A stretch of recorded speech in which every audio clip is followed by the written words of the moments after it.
Hey all, this is Between the Gutters. We're here, we're doing another video. This week we are doing the Avengers Magazine. Drew, seeing as how this is something that you found, you want to give us a little bit of information if you have any? So this is something I found yesterday. We were at a sale, 50-cent sale, and I just found this magazine in the 50-cent bins. I had never seen it before. I totally missed it when it came out. It feels kind of similar to the magazine that we discussed briefly in our other video, the Marvel anniversary one, the 75th anniversary one. This Avengers magazine came out in 2015, so at this point, I guess it's almost 10 years old. Yeah. And there's some articles in here that include interviews with various famous Avengers writers throughout the decades. There's some stuff going over some artists. There's a list of the 50 greatest Avengers stories. But today, the thing that we're going to talk about in this magazine is this short article about the Avengers' greatest rogues. Yep, that's right. We love discussing the supervillains almost as much as we love discussing the superheroes, so let's go.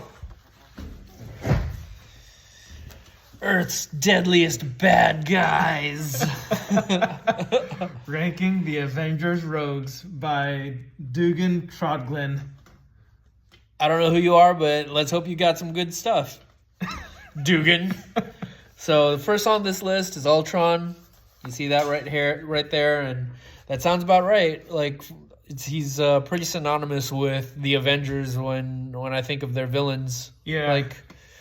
So he's got a cool design. He's probably committed one of the worst crimes, like in Ultron Unleashed. That's probably Unlimited. That's the biggest story that I can remember him in. He committed genocide against an entire country. Yeah. A fictional European nation. He's a character that comes back time and again to menace the Avengers. I feel like he's one of their more frequent big villains. I mean, they don't bring him out every single time, every maybe not every year, but when they do bring him back, it's usually a big deal. Yeah. Last thing that I remember him in was that Rick Remender story, but even that was a while ago. That was probably around 10 years ago, if not more at this point. I forget if that came first or Age of Ultron came first, but I think Age of Ultron might have come first. But yeah, I don't remember exactly. I think actually now that I think about it, I want to say this magazine maybe maybe it came out around the time of that second Avengers movie. Okay. Maybe that's why we've got Ultron front and center. That makes sense. It's a marketing ploy. But I was thinking of Age of Ultron is the big storyline, and Rage of Ultron was the other big one. Mm-hmm. All right, next we got Taskmaster. Pretty cool picture there.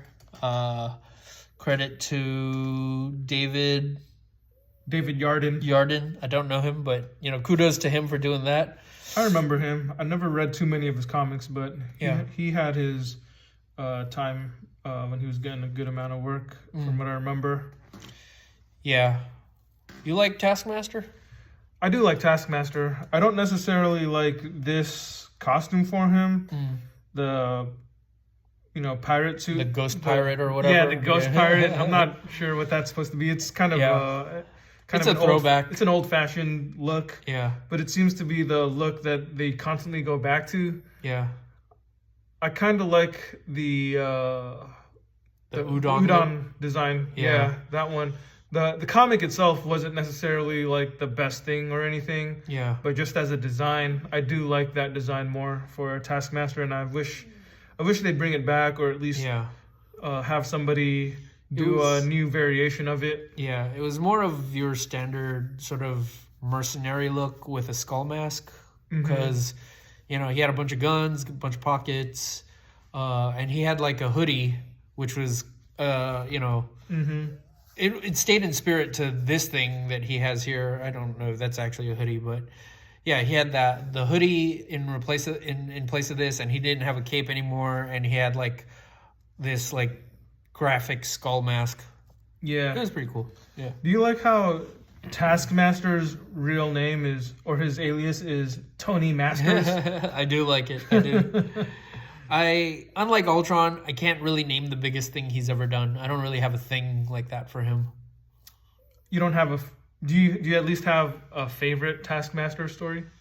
Just the Moon Knight story. I think that's probably the only one. The one Yeah. where he comes back and Moon Knight's kind of mentally unstable, and during the course of the fight, Moon Knight cuts his face off. All right, next one. Norman Osborn, or Iron Patriot, but I don't know. Like, I get it because he was kind of prominent during that era as the villain for The entire Marvel universe. The entire Marvel basically. universe, exactly. And that was the look that he was rocking. But it feels weird to me thinking of Norman Osborn without a goblin suit, you know? Like, if there was some sort of culmination in the story where he, like, turned it into the Iron Man armor into, like, some sort of goblin hybrid to fight them, I would have been like, okay, that's cool. It's a reversion to what his spirit animal is. So I'm good with that. You wanted him to be the Iron Goblin. I guess, yeah, I guess so. Okay. Yeah, I don't really got any other words for it, but yeah, that sounds about right. Do you appreciate Norman Osborn as a threat on the level of the Avengers? Like, is he worthy? Is he a worthy foe for them? I think in that era it made sense because he had the backing of the United States government, so he had resources. Is there any way that he could still be looked at as a legitimate Avengers foe without all of that? You mean now? Like in 2024 continuity? Well, technically 2025, but who's counting? Oh, 2025, sorry. But okay, granted, I don't know exactly what his deal is in the modern continuity or current continuity. Yeah. I'm lagging behind. But assuming he was just Green Goblin and still a wealthy industrialist, would you still want him to be an Avengers foe, or can we just stick him with Spider-Man?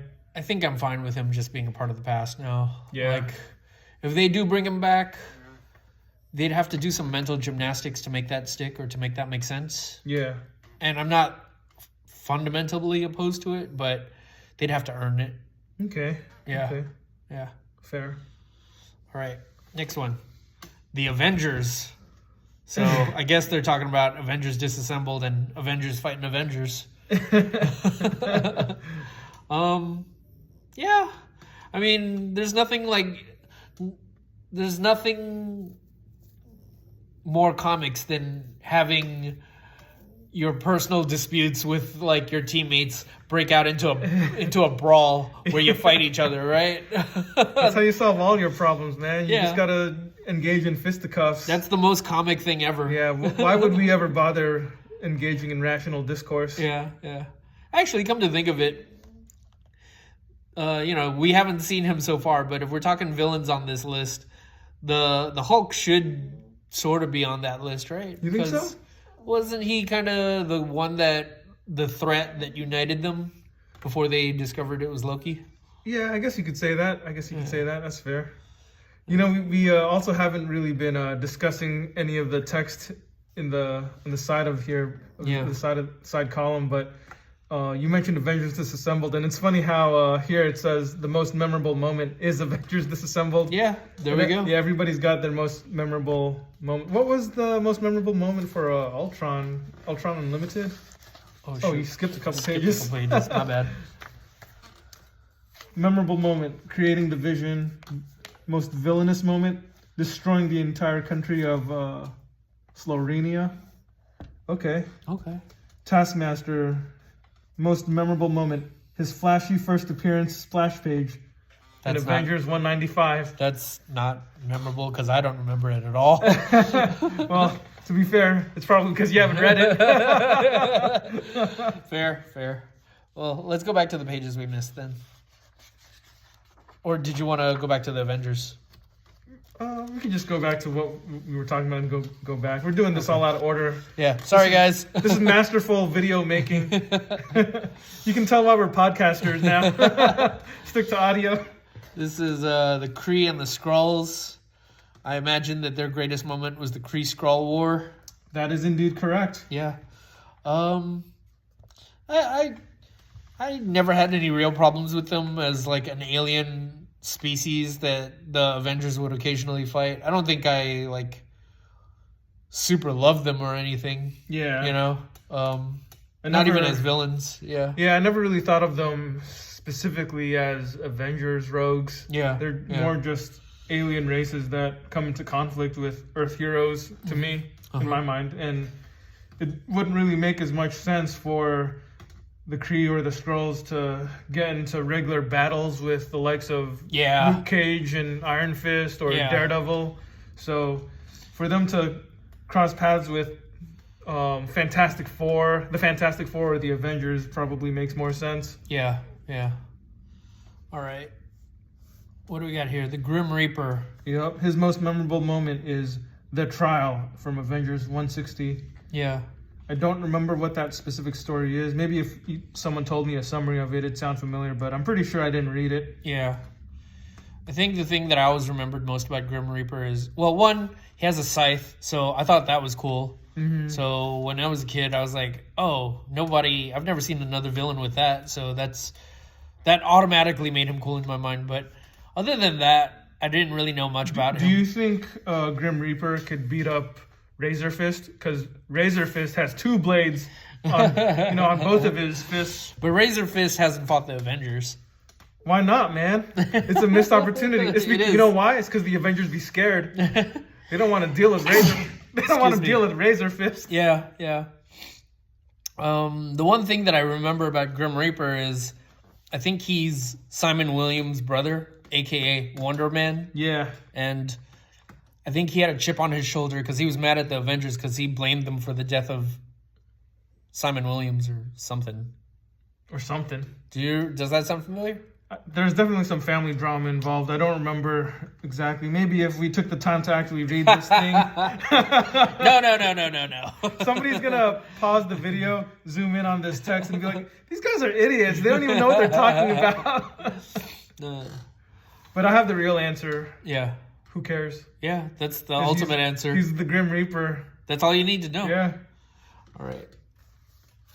Let's go back. Yeah, let's go back. All right. So we got Loki here. And yeah, that tracks. His first, or the most memorable thing about him was that he formed the Avengers. He was the first foe that they united against. So, yep. And that was his most memorable moment, instigating the formation of the Avengers. That says something when your most memorable moment is creating the bane of your existence. Yeah. But oh well. Yeah. We also have Thanos here. And yeah, he's a heavy hitter. He counts. Yeah, I'd say so. For sure. There's, I don't know, what the Infinity Gauntlet?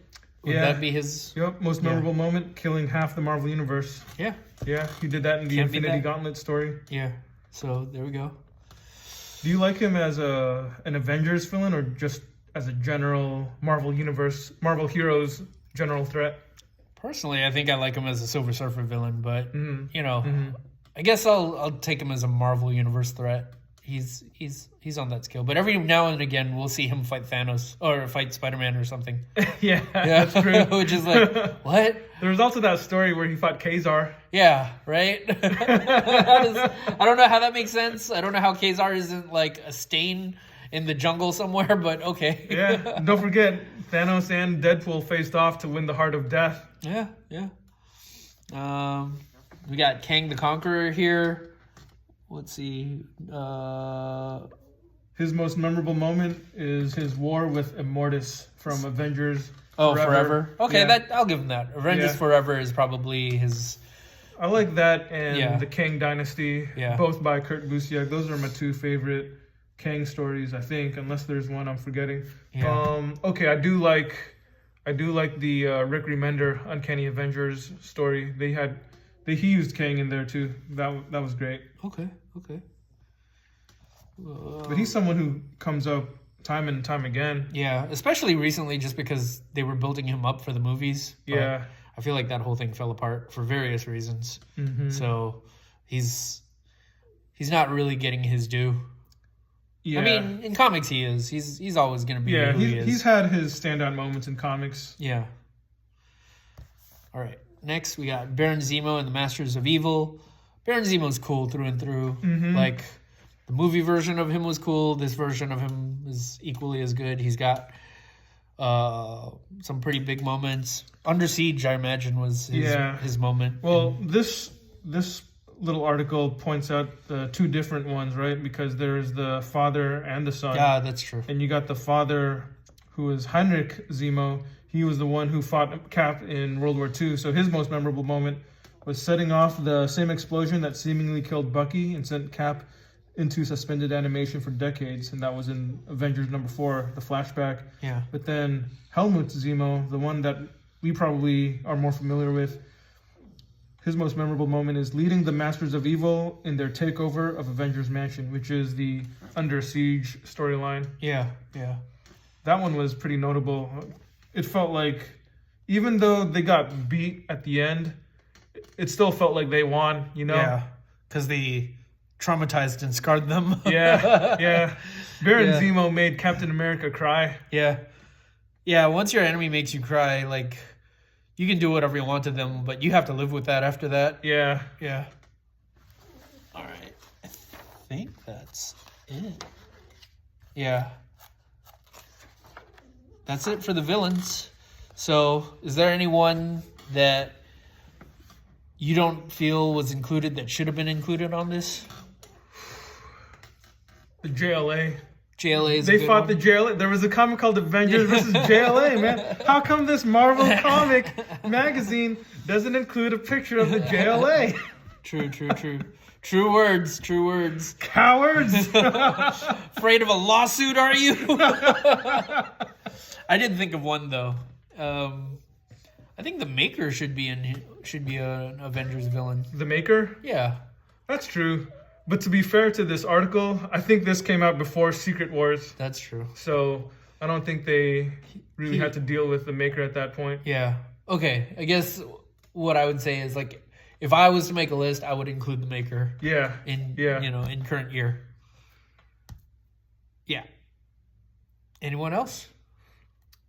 No one that really comes to mind. I feel like sometimes there are bigger name villains that might have like one story with the Avengers, but it's hard to really think of them as Avengers villains. Yeah. Like, going over this list has really highlighted the fact that the Avengers kind of don't have very good villains. Yeah. Like, I was reviewing in my mind some of the villains that I can think of from different Avengers runs. Yeah. And in Kurt Busiek's run, he had them facing off against the likes of the Triune Understanding, Moses Magnum. And how many times are they going to face the off? Elements of Doom. With, like, Morgan Le Fay. Yeah. She came back in the Bendis run, and she was in the Busiek run. Yeah. Which is just like, what? Why do we keep going back to her?